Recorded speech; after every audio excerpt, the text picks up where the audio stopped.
안녕하세요. 현재 강릉시 중앙동에 살고 있는 38살 여자입니다. 이 지역에 이사 온 지 오늘로써 1년째 되는 날이네요. 아마 매년마다 그러겠지만 작년 이맘때 저에게 상당히 안 좋은 일들이 펼쳐지고 말았어요. 정말 믿기 힘들 정도로 엄청난 정신적 충격을 받았었죠. 어차피 지울 수 없는 기억이기에 여러분들께 제가 겪었던 사연을 풀어보도록 하겠습니다. 지금으로부터 7년 전 사랑하는 남자와 2년 연애 후 결혼까지 하게 되는 동네 경사가 있었어요. 처음에는 엄마의 소개로 만났었는데 그때 당시 나가지 않겠다며 완강히 거부했지만 엄마의 등짝 스매싱한 대로 어쩔 수 없이 선자리에 나가게 되었었죠. 당연히 첫인상 마음에 들지 않았고 제가 원하는 스타일의 남자는 더더욱 아니었어요. 그래서 점심만 간단히 먹고 헤어져야 되겠다 생각했었는데 정말 충격적이었던 건 그때의 남편은 상당히 유머스럽고 상황마다 뱉는 말 한마디 한마디가 어디에서도 본 적 없을 정도로 엄청난 언어 구사력이 상당했었어요. 한시도 쉬지 않고 저를 웃게 만들어주는데 어느샌가 저도 모르게 그 남자에게 빠져 있던 거였죠. 말도 안 되는 상황들을 받아들이고 싶지 않았지만 이미 걷잡을 수 없을 정도로 첫 만남부터 시작이 좋게 다가왔어요.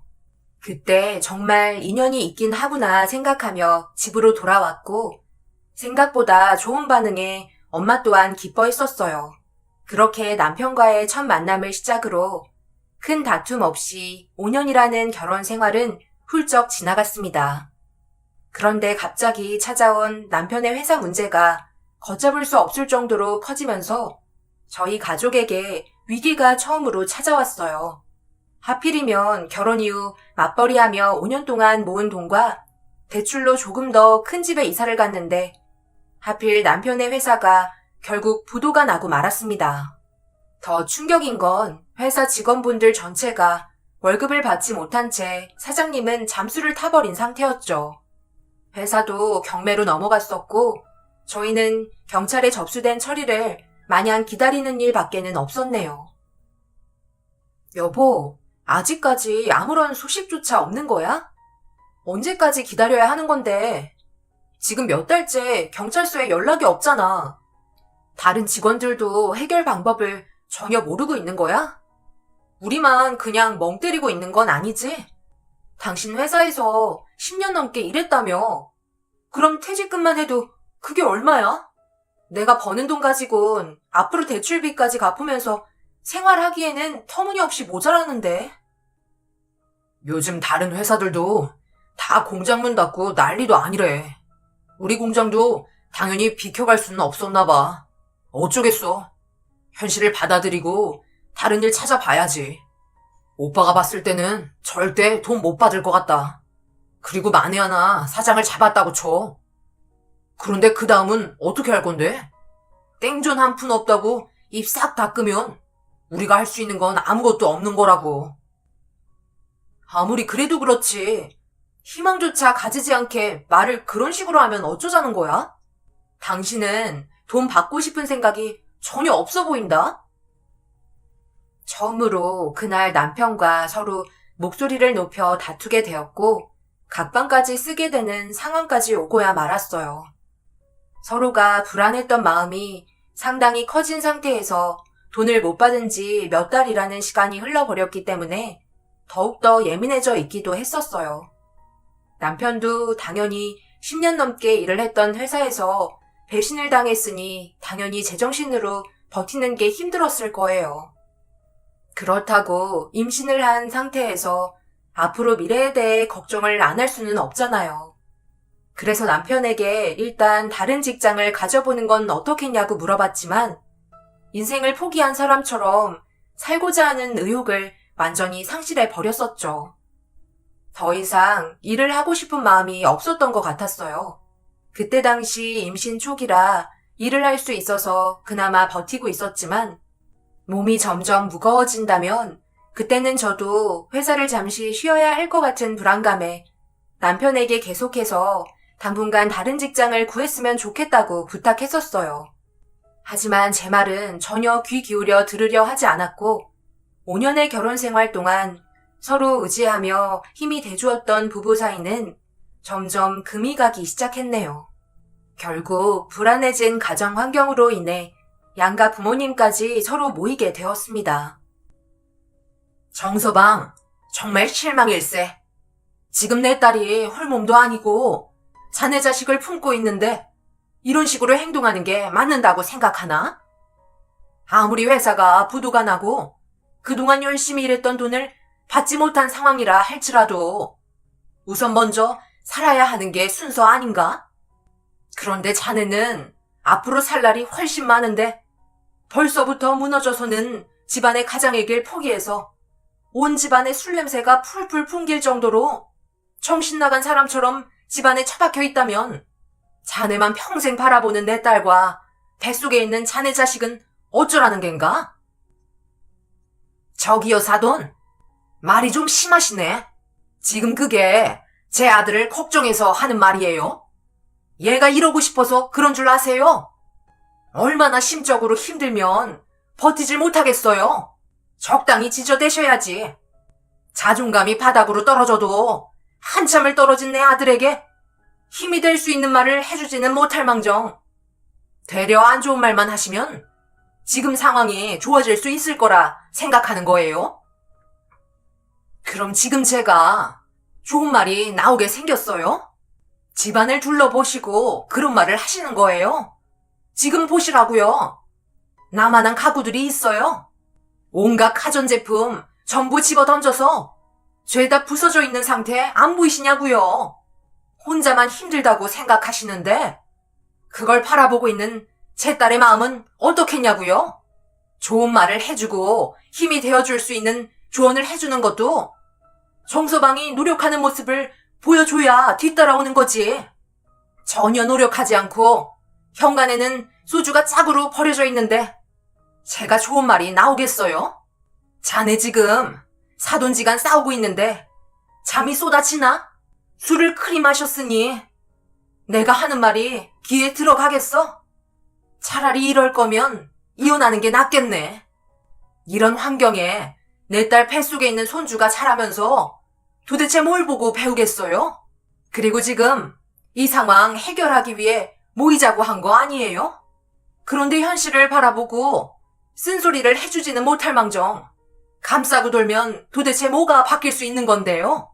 시어머니나 되셔가지고 자기 아들 편들 생각하지 말고 앞으로 어떻게 살아가야 할지 계획을 내놓으세요. 그렇지 않으면 더 이상 함께 살게 하고 싶지 않네요. 이럴 줄 알았으면 내가 우리 딸에게 절대 소개해주는 게 아니었는데. 양가 부모님은 결국 어려운 상황을 해결하려고 모인 자리가 말다툼에서 몸싸움으로 번지는 충격적인 전개로 흘러가 버렸어요. 양가 집안 얼굴 붉히는 모습을 바라보면서 임신한 몸으로 말리고 있는데 지금 이게 뭐 하는 건지 답답하기만 했었어요. 그 와중에 술에 찌들어 정신 차리지 못했던 남편은 고개를 푹 숙인 채 깊은 잠에 빠져들어 있었고 그 모습을 바라보던 저 또한 그동안 힘들게 붙잡고 있었던 정신줄을 놓아버리면서 남편의 뺨에 손이 수차례 올라가고 말았습니다. 그러자 양가 집안에 정적이 흘렀고 눈물을 흘리며 오열하는 저를 바라보던 시모가 자기 아들의 얼굴에 손을 댔다며 임신한 몸인 제 머리채를 잡아 흔들기 시작했네요. 한평생 자기 아들 얼굴에 손댄 적 단 한 번도 없었다면서 머리카락이 다 뽑힐 정도의 엄청난 압력으로 제 머리를 꽉 쥐었네요. 아프다는 생각보다 정말 끝이라는 현실을 보게 되니 미래를 함께할 남편을 놓아줄 수 있는 마음의 정리가 되어버리는 순간이었어요. 결국 양가 집안 전혀 해결책을 내놓지 못한 상태로 감정만 나빠져 이혼 서류까지 준비를 하고 말았습니다.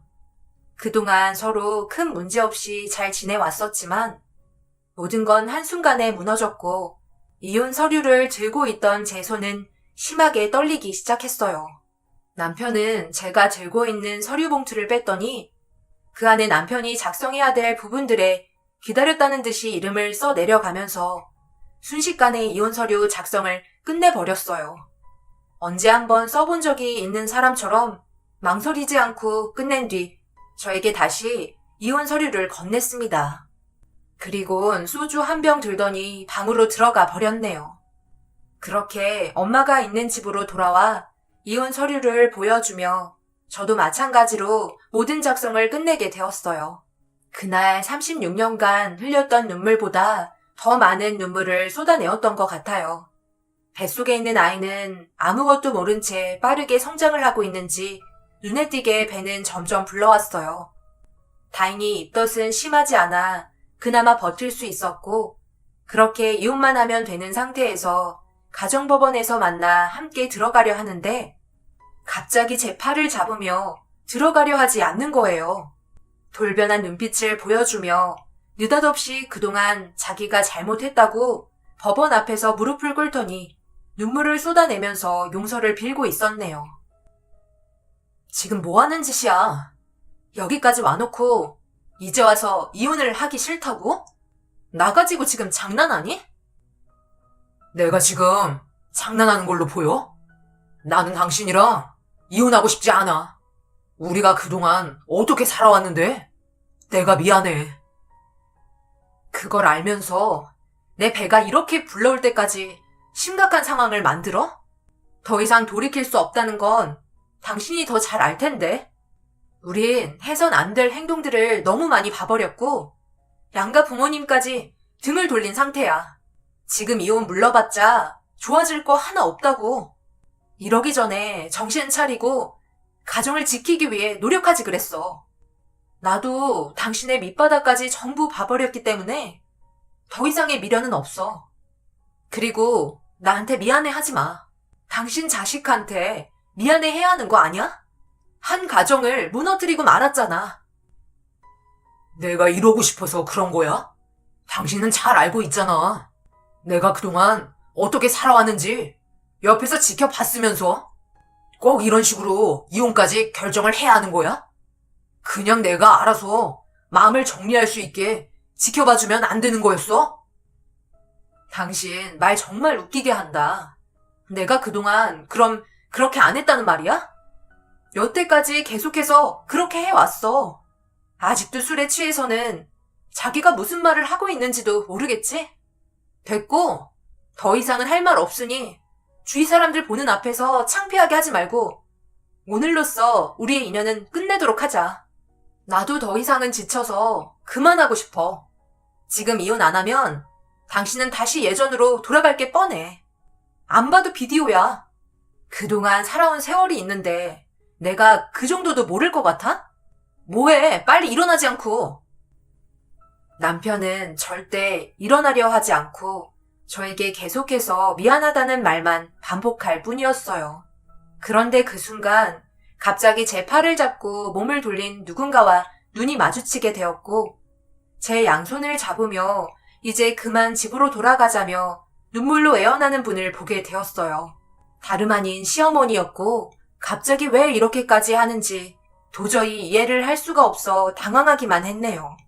그런데 시어머니와 남편의 달라진 행동이 뱃속에 있는 아이가 아들이라는 소식을 듣고 난 이후부터인 것 같았어요. 이혼 준비 기간 동안 저에게 전화도 몇 번 왔었고 시모는 갑자기 아이는 잘 크고 있냐는 문자도 보냈었죠. 자신들의 잘못된 행동을 뉘우치는 것보다 세상 밖으로 나올 아이가 보고 싶은 마음만 있는 것 같았어요. 일단 저에게 먼저 진지한 사과를 우선적으로 해야 하는 게 맞는 거고 그런 뒤 저희 부모님께 잘못된 행동들에 대해서 용서를 구하는 게 우선이라고 생각돼 먼저 찾아가 저희 부모님이 잘못에 대해 봐주시면 그때 다시 한번 생각해 보겠다며 돌려보냈습니다.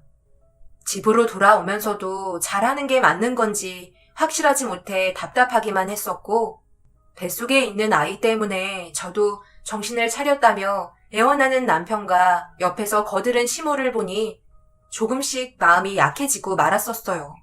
그리고 다음날 남편은 정말 멀쩡한 상태로 저희 집에 찾아왔습니다. 당연히 문조차 열어주지 않으려 대꾸도 하지 않으셨어요. 전날에 가정법원 앞에서 어떤 일이 있었는지 전부 부모님께 설명을 했고 엄마는 한 번의 실수는 용서할 수 있지만 실수한 걸 알면서도 계속해서 반복된 잘못을 저지른다는 건 도저히 용서할 수 없다며 절대 문을 열어주지 않았습니다. 그렇게 한참 동안 문을 두드리다가 어느새 조용해졌고 엄마와 제 핸드폰에도 계속해서 전화가 울렸지만 받지 말라는 엄마의 말에 쳐다도 안 봤습니다. 그렇게 시간이 좀 지나자 조용해졌고 그제서야 잠시 볼 일이 있다며 집을 나서려고 문을 여셨던 아빠가 기겁을 하며 놀라셔서는 현관문 앞에서 뒷걸음질 치셨네요. 자네 아직까지 안 가고? 계속 문 앞에서 기다리고 있었나? 그러게 왜 밀어낼 정도로 일을 이 지경까지 만든 겐가? 아버님, 정말 죄송합니다. 이 모든 게 전부 제가 부족해서 일어난 일들입니다. 그러니 수습 또한 제가 할 테니 한 번만 용서해 주십시오. 두 번 다시 예진이 눈에 눈물 흘리는 일 없도록 하겠습니다. 그동안 너무 괴로워서 그랬지만 지금은 완전 정신 차렸으니 마지막이다 생각하시고 한 번만 용서해 주시면 앞으로 변화된 모습 꼭 보여드리도록 하겠습니다. 예진아, 나왔어. 얼굴 좀 보여줘봐. 자네가 여기가 어디라고 오는 겐가? 내가 무엇을 보고 자네를 믿을 수 있겠나? 아무리 회사가 망했더라도 그렇지. 집안 물건 다 때려 부수고 장모가 얘기하는데도 술에 찌들어 정신 차리지도 못할 정도의 술을 퍼마셔놓고 내 딸 힘들게 했는데 나보고 파주라고? 자네는 예진이 뱃속에 있는 아이가 보고 싶은 거 아니야? 솔직하게 말해보게. 나중에 예진이가 출산하면 아이 뺏으려는 계획을 가지고 있는 거지? 내가 모를 줄 알아? 얼씨구, 여기까진 어쩐 일이세요, 사부인? 잘 지내셨어요? 제 아들 혼자서는 해결이 되지 않을 게 뻔할 것 같아 찾아왔어요. 저희 대화 좀 했으면 좋겠는데요. 무슨 대화가 더 필요합니까? 이제 와서 바뀌는 건 아무것도 없어요. 이대로 이혼 절차 밟고 남남이 되는 게 저희는 속 편합니다. 엄마는 절대 받아주지 않겠다며 시모와 남편을 강하게 거부했어요. 얼굴조차 보기 싫다며 당장 나가라고 난리를 치셨어요. 하지만 시모와 남편은 저희 가족 앞에 무릎을 꿇으며 그동안의 잘못을 손이 발이 되도록 계속해서 빌었습니다. 아무래도 시모와 남편이 그간 잘못된 행동들을 진심으로 뉘우치는 것 같은 모습을 보이자 처음에는 엄마도 흥분을 하면서 절대 용서해주지 않겠다며 난리를 치더니 조금씩 기분이 풀어지는 듯 싶었고 어느 정도 진정이 되셨는지 거실로 불러 제대로 된 대화를 이어나갔어요. 그리고 엄마는 앞으로의 계획에 대해 어떻게 할 건지 세세하게 물어보면서 그렇게 하지 않을 시 그에 따른 모든 책임을 지겠다는 각서까지 받아낸 뒤에야 엄마는 두 사람을 용서해 주었습니다. 그렇게 남편과는 다시 결혼 생활을 유지하며 지내게 되었고 그 이후 남편은 새로운 직장을 구해 열정적으로 일을 하면서 달라진 모습을 보여주려 저에게 온갖 노력을 기울였습니다. 시모 또한 저희 집에 자주 찾아와 많은 것들을 신경 써주셨어요. 산부인과도 같이 가주시고 사이좋았던 예전으로 다시 돌아가기 위해 달라진 모습을 보여주셨네요. 만약 남편이 처음부터 이렇게 했었다면 지금도 큰 문제 없이 어려운 상황들을 잘 헤쳐나갈 수 있었을 텐데 왜 이렇게까지 일을 벌여야만 했는지 마음이 좋지 않았어요. 그렇게 시간이 지나 어느새 저는 만삭이 되면서 다니던 직장을 잠시 쉬게 되었고 출산 준비를 하고 있었습니다. 남편이 다니던 회사는 아직까지 경찰이 잠적한 사장을 잡기 위해 계속해서 수사 중이었고 언젠가 받지 못한 금액에 대해 돌려받을 수 있을 거라는 희망 하나로 계속 버티며 그렇게 서로는 겉으로 아무렇지도 않은 척 지내오고 있었어요. 그러던 어느 날 시모가 곧 출산이 임박한 저를 위해 맛있는 음식을 준비했다며 남편과 함께 저녁에 오길 원하시길래 그날 저녁 퇴근한 남편의 차를 타고 시댁으로 향하고 있었어요.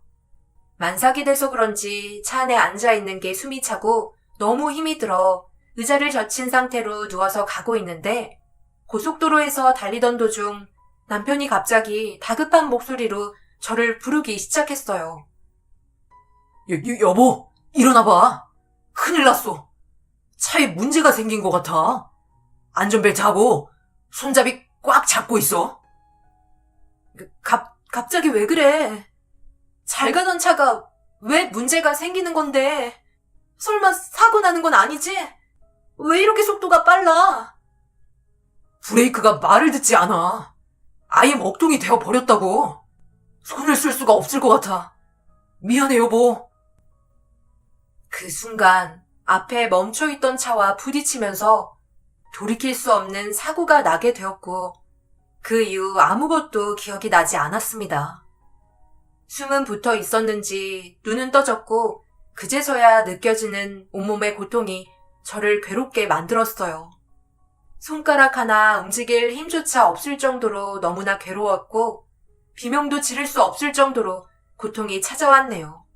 흐려진 시야는 점점 선명해지면서 고개를 돌릴 수 없어 눈을 좌우로 돌려보니 제 곁에는 엄마가 병실을 지켜주고 있었습니다. 겨우 목소리를 내자 저를 바라본 엄마가 눈을 뜨고 있는 모습을 보고는 의사를 불러 몸 상태를 체크하며 정신을 차렸으니 지금부터 진짜라며 앞으로 해야 될 일들에 대해 설명을 해주고 있었습니다. 그런데 무언가 이상해 움직일 수 없는 고개를 계속 들어 배 쪽을 바라보려 하자 저를 바라보고 있던 엄마가 눈물을 흘리시며 충격적인 사실을 알려줬어요. 곧 태어나 세상 밖으로 나오게 될 제 아이가 교통사고로 세상을 떠났다는 말을 듣게 되었어요. 교통사고 당했을 때 이미 돌이킬 수 없는 상태였다며 어떻게 이런 일이 있을 수 있었는지 도저히 믿기지가 않았어요. 그런데 갑자기 병실 문이 열리면서 누군가의 목소리가 제 귀에 들려왔어요. 엄님, 저 왔어요. 예진이는 좀 어때요? 아직도 정신을 잃은 상태예요? 너무 걱정이 돼서 일이 손에 잡히지가 않네요. 아까 깨어났네. 의사가 와서 몸 상태 체크하고 돌아갔어. 자네는 몸 상태 괜찮은 겐가? 어쩌다 이런 일이 벌어진 건지. 그러게요. 저도 아무리 생각해봐도 이해를 할 수가 없네요. 지금 경찰이 수사 중이니까 오래 걸리지 않고 결과 나올 거예요. 예진아, 정신 좀 들어? 당신마저 세상을 떠날까봐 내가 얼마나 걱정했는데 잠 한숨 못 자고 있었다니까. 불행히도 아이는 세상을 떠났어. 내가 지켜줘야 했었는데 그렇게 하지 못해 정말 미안해. 그래도 당신이라도 살아있으니 하늘에 감사해야지. 차가 갑자기 빨라지고 브레이크가 들지 않았던 건 차량에 문제가 있어서 그런 거였대. 급발진이라고 시스템상의 오류로 인해 차가 제어되지 않았다는데 일단 그때 당시 사고에 대해 조사를 하고 있어. 나도 얼마나 놀랐던지. 브레이크를 계속해서 밟았는데 아무리 밟아도 속도가 전혀 줄지 않더라고. 거기다 에어백이라도 잘 터지면 다행이었는데 하필 운전석만 에어백이 터지고 보조석은 에어백이 터지지 않아서 당신은 사고 날 때 그대로 충격을 다 받은 것 같더라고. 그래서 왜 에어백이 안 터졌는지 확인해보니 불량을 의심하고 있긴 해. 명확하게 증거가 확보되면 그때 제조사에게 손해배상 청구를 요청할 생각이야. 남편은 움직이지 않는 제 손을 잡아주며 고개를 숙인 채 눈물을 흘리는 것 같았어요. 사고가 나고 싶어서 난 것도 아닌데 제가 남편을 원망할 이유는 없었어요. 그저 그때의 상황에 대해 가슴이 아픈 것뿐이었네요. 뱃속에 있던 아이의 얼굴 한번 본 적 없이 떠나보내야만 했다는 게 너무 큰 충격으로 다가왔었고 더 이상 무엇 때문에 살아야 할지 모르겠더라고요. 엄마는 의사가 지금이 제일 중요한 시기라며 치료할 시기를 놓치면 평생 후유장애를 가지고 살아야 한다면서 뱃속에 있던 아이가 세상을 떠난 게 마음 아프지만 그래도 산 사람은 살아야 되지 않겠냐며 저 또한 엄마의 자식이라는 걸 잊지 말라고 오열을 하셨어요. 하지만 엄마의 말이 제 귀에 들어오지 않았어요. 그렇게 더 이상의 치료를 거부하며 아픈 몸으로 난리를 치자 지켜보던 의사도 더 이상은 안 되겠던지 진정제를 계속해서 투여하며 제 의지와 상관없이 치료를 진행했어요.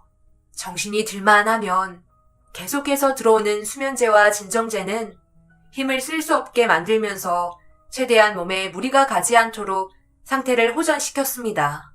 그렇게 시간이 지나면 지날수록 많은 생각을 하게 되더라고요. 모든 건 자신의 선택에 의해 만들어진다는 것을요. 이혼을 하겠다고 결심했을 때, 그때 만약 강제적으로 이혼을 강행했다면 더 이상의 안 좋은 상황은 없었을지도 모른다는 생각이 계속해서 맴돌았습니다. 차라리 선자리에 나가지 말아야 했는데 괜히 나가서 그동안의 인생을 허비한 것만 같은 생각이 들었고 그런 생각들이 들게 되다 보니 어느새 엄마를 원망하고 있었어요. 저에게 선을 보라며 등 떠밀지만 않았어도 절대 이런 일은 없었을 테니까요. 그래서 엄마만 보면 진정제를 맞았음에도 난리를 쳤었죠.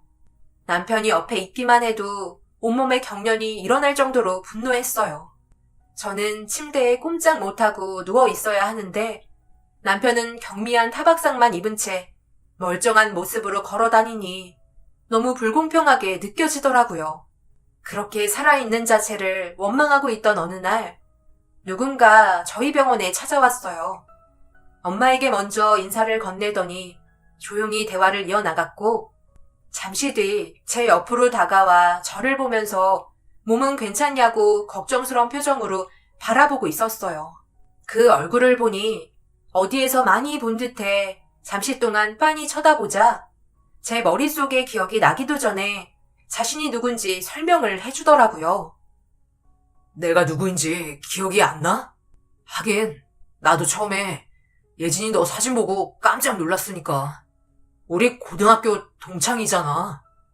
나 우성이야. 이제야 알아보겠어? 무리해서 기억해내려고 하지 마. 들어보니 아직 몸이 온전치 않다며. 예진이 네가 일어나기만 간절히 원하고 응원하는 사람들이 많다는 걸 알아줬으면 좋겠어. 그리고 내가 여기 온 이유는 예진이 네가 사고 당했을 당시 사고에 대해 수사를 내가 진행하게 됐어. 어쩌다 보니 고등학교 때는 약골이었는데 지금은 형사가 되어 있네. 몸 상태가 어떤지 확인하고 싶어 찾아왔어. 몇 가지 물어볼 것도 있고 그런데 아직 제대로 말을 할 수 있는 상태는 아닌 것 같네. 나중에 다시 올 테니까 그때 다시 대화하자고. 둘만 대화하길 원해서 너희 어머님이 잠시 자리를 비켜줬으니까 하는 얘긴데 내가 여기까지 찾아온 이유는 단순 급발진으로 인해 벌어진 사고인 것 같지 않더라고. 그때 당시 블랙박스 영상도 녹화되어 있지 않고 그래서 사고 직전 너가 목격했던 진술에 대해 듣고 싶은데 어머님이 재활치료 받는 걸 아예 거부하고 있다며. 내가 도와줄 수 있는 건 최대한 도와줄 테니까 서둘러 재활치료 하자. 그래야 모든 사건의 진실을 밝히지. 아직 모든 게 제대로 밝혀진 게 없어서 더디게 조사 중이긴 하지만 그래도 분명히 사고가 단순 사고는 아닌 게 분명해. 왜 예진이 너만 이렇게 되었을까? 남편이라는 저 사람은 멀쩡한데 말이야. 기운 차려서 어떻게든 이 사실을 밝히는데 도와줬으면 좋겠어. 부탁할게. 고등학교 때 이후 단 한 번도 얼굴을 본 적이 없었던 친구가 담당 형사로 찾아왔고 많이 변해버린 모습에 처음에는 못 알아봤지만 대화를 나누면서 확실하게 알 수 있었어요. 그렇게 친한 건 아니었는데 저를 기억하는 것 보니 그래도 서로 나쁜 감정은 없었던 것 같았고 우성이는 사고에 대해 많은 의문을 품은 채 제가 하루라도 빨리 몸이 회복돼서 모든 진실을 밝혀주길 간절히 바라고 있었어요. 그리고 마지막으로 했던 한마디가 저에게는 엄청난 충격으로 다가오면서 온몸에 소름이 돋았습니다. 제가 타고 있던 자리에는 에어백이 터지지 않았고 남편 쪽에만 에어백이 터진 상태로 멀쩡했으니까요. 우성이가 돌아간 이후 치료받지 않고 그냥 시간을 보낸다는 건 세상을 떠난 아이가 편히 눈을 감지 못할 것 같아 그때부터 재활 치료를 시작했어요. 남편은 몇 달간 지방 출장을 떠난 상태라 병원에 오지 못한다는 말을 엄마에게 전해 들었었고 병원에서 시키는 건 뭐든지 다 했습니다. 그렇게 하루하루 달라질 정도로 몸 상태는 조금씩 좋아지고 있었지만 저녁만 되면 온몸에 고통이 너무 심했었어요. 그래서 한동안 진정제와 수면제 약을 복용했었고 그렇게 시간이 지나 친구가 다시 병원으로 찾아왔습니다. 많이 호전된 제 모습을 보면서 밝은 얼굴을 보여줬고 이내 다시 굳은 표정을 보이더니 사고에 대해 다시 진지한 대화를 이어나갔어요. 우선 급발진 사고인지 아닌지부터 결과를 알려줄게. 사고 당시 기록된 데이터를 뽑아온 결과 급발진 사고가 아니라는 판정이 나왔었어. 보통 급발진 사고는 말 그대로 이상 증세를 보이는 차량이 제어가 되지 않는 상태로 급격하게 높아진 속도로 유지하며 앞으로 돌진하는 거거든. 그렇게 되면 자동적으로 어디에 발이 가겠어? 당연히 브레이크를 반복적으로 밟겠지? 그런데 데이터는 브레이크를 반복적으로 밟은 기록이 나타나 있지 않아. 여기에서 우리는 1차로 의심을 했었지. 그런데 이 데이터 기록이라는 건 어디까지나 기록일 뿐 오류로 인해 제대로 기록이 되지 않을 수도 있다는 거야. 그때 사고가 나기 전에 남편이 했던 말이 지금도 생생히 기억해. 갑자기 차에 이상이 생긴 것 같다며 누워있던 나를 일으켜 세웠고 불안해하는 얼굴 표정을 보이면서 브레이크가 말을 듣지 않는다고 당황해하고 있더라고. 그리고 앞에 있던 차량이 멈추면서 그대로 사고로 이어지게 된 거야. 내가 기억하는 건 여기까지야. 정말 내 남편이 그렇게 했을까? 우리 쪽은 거의 확신하고 있어. 더 중요한 건 에어백에 연결되어 있던 선이 끊어져 있었던 거야. 그래서 더더욱 확실하게 하고 싶어서 사고가 났던 그 자리에 목격하신 분이 있을지도 몰라 사고 당시의 블랙박스 영상을 가지고 있는 목격자를 찾고 있는 중이야. 만약 후미에 브레이크 등이 들어온다면 정말 급발진일 수도 있지만 브레이크 등이 들어오지 않았다면 충분히 의심해 볼 수 있는 상황이지. 그리고 예진이 너 생명보험 들어놨었더라? 그것도 꽤 오래됐던데. 그거 예전에 엄마가 들어놨었던 건데 남편 만나기 전에 들어준 거니까 그렇게 큰 금액도 아니야. 보험 들면서 그냥 같이 들어준 거고 결혼 이후 내가 납부하고 있었지. 설마 그것 때문에 이런 일을 펼친 거라고? 말도 안 돼. 그건 천벌받을 짓이잖아. 일단 예진이 네가 지금 어느 정도 걸어 다닐 수 있는 상황이라 어떤 짓을 저지를지 전혀 모르는 상태야. 그렇기 때문에 만약 무슨 일이 생기면 저기 앞에 있는 긴급 호출 비상벨을 일단 눌러. 내가 간호사에게 말을 해놨거든? 그거 누르는 순간 나에게 연락 달라고 얘기해뒀어. 나도 최대한 증거물들을 확보할 테니까 그 전까지 예진이 너도 몸 관리 잘하고 있어. 친구의 말에 계속해서 소름이 돋았어요. 하나뿐인 남편이 이런 충격적인 일을 저질렀다는 게 도저히 믿기지 않았어요. 제 뱃속에는 자기 자식도 있었는데 생명보험금을 타려고 저지른 행동이라면 그건 절대 용서할 수 없었습니다. 그렇게 어느 정도 시간이 흘러 지방 출장을 갔다 온다던 남편이 돌아왔고 병원에 오자마자 엄마와 제 몸 상태에 대해 대화를 주고받고 있었어요. 저는 그날 저녁에 먹고 자야 할 진정제와 수면제를 복용하지 않았고 그걸 모르고 있던 남편은 엄마에게 충격적인 말을 꺼내게 되었네요. 남편은 의사와 엄마를 통해 지속적으로 몸 상태가 어떤지 보고받고 있었고 많이 좋아진 걸 알게 되었는지 다음날 잠깐 시간을 내어 바람 좀 세게 해주고 싶다며 부탁을 하고 있었습니다. 의사도 아주 잠깐 다녀오는 건 괜찮다고 동의를 한 상태인 것 같았어요. 그래서 엄마도 동의를 하게 되었고 제가 잘 자고 있는지 옆에 앉아 손을 만져주면서 머리도 쓰다듬어 주었네요.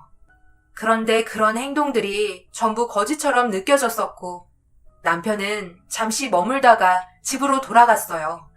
엄마에게 모든 사실을 알리게 되면 이성을 잃어버릴 게 뻔했기 때문에 친구의 조언대로 입을 닫고 있었습니다.